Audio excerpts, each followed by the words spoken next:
भेंडीची भाजी वेगवेगळ्या पद्धतीने बनवतात आणि मी नेहमीच लाल तिखट वापरून बनवते.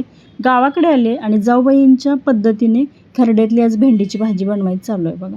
म्हटलं हा व्हिडिओ तुमच्याबरोबर शेअर करावा. भेंड्या स्वच्छ धुवून घेतल्या आणि सुती कपड्याने पुसून घेतल्या. भेंडी बारीक कट करून घेतल्या बघा आणि ते कढईमध्ये तेल घातलं. त्या तेलामध्ये भेंडी छान अशी परतून घेतली. भेंडी चिकट होते मग काय करायचं, जास्त वेळासाठी भेंडी छान अशी कोरडी होईपर्यंत परतून घ्यायची बघा. चवीनुसार त्यामध्ये मीठ घातलं आणि मीठ घातल्यानंतर पुन्हा भेंडी छान अशी परतून घेतली. साधारणतः 4 ते 5 मिनिटे भेंडी परतून घेतलेली, पूर्णपणे कोरडी होईपर्यंत परतून घेतली. आणि ज्यावेळी परतून घेतोय ना त्या हे बघा तुम्हाला चिकट कुठेही झालेली दिसत नाही, छान अशी कोरडी होते. भेंडी छान अशी भाजते तोपर्यंतच त्यामध्ये हळद घातली, अर्धा चमचा हळद घालायची. हळद घातल्यानंतर पुन्हा छान अशी परतून घेतली. भेंडीची भाजी हळदी मिठातली बनवायची असेल तर या पद्धतीने छान असं हळद मीठ घालायचं. भेंडी परतून घ्यायची, झाकण ठेवून थोड्या वेळासाठी वाफ द्यायची. गरज वाटली तर थोडासा पाण्याचा झपका द्यायचा, परंतु नाही दिला तरी चालेल.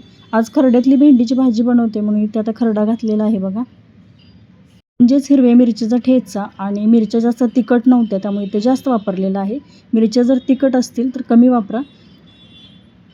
तेलामध्ये खरडा का परतून घेतला नाही तर काय होतं की भेंडी छान अशी तेलामध्ये परतून घ्यायची होती म्हणून वरून खरडा घातलेला आहे. आणि खरडा बनवत असताना मिरच्या भाजलेल्या असतात त्यामुळे वरून खरडा घातला तरी चालेल. खरडा घातल्यानंतर पुन्हा छान अशी परतून घेतली आहे बघा. आणि भेंडी मला तर वाटते 4 ते 5 मिनटं छान अशी परतून घेतल्यामुळे छान अशी शिजले. आणि ते बघूनच लक्षात येत होतं की भेंडी छान अशी शिजले. थोडासा हिंग घालायचा, झाकण ठेवून थोड्या वेळासाठी वाफ द्यायची. खरडा घातल्यामुळे कसं तळाशी भेंडी चिटकत होते त्यामुळे छान अशी एकसारखी हलवून घेतली. आणि तुम्हाला जर थोडीशी ओलसर पाहिजे असेल ना तर त्यामध्ये थोडंसं पाणी घालायचं. आमच्याकडे पातळ भेंडीची भाजी पण बनवतात आणि ती भाकरीबरोबर खाण्यासाठी, परंतु त्या ज्या भेंड्या असतात देशी भेंड्या वापरतात. आता ही जर भेंडीची भाजी असेल तर आम्ही सुकीच बनवतो. कुशी भेंड्या ज्या गावाकडे देशी भेटतात ना त्याची थोडीशी पातळ भाजी बनवतो. आणि आता थोडासा पाण्याचा झपका दिला आहे, झाकण ठेवून थोड्याशा वेळासाठी वाफ द्यायची.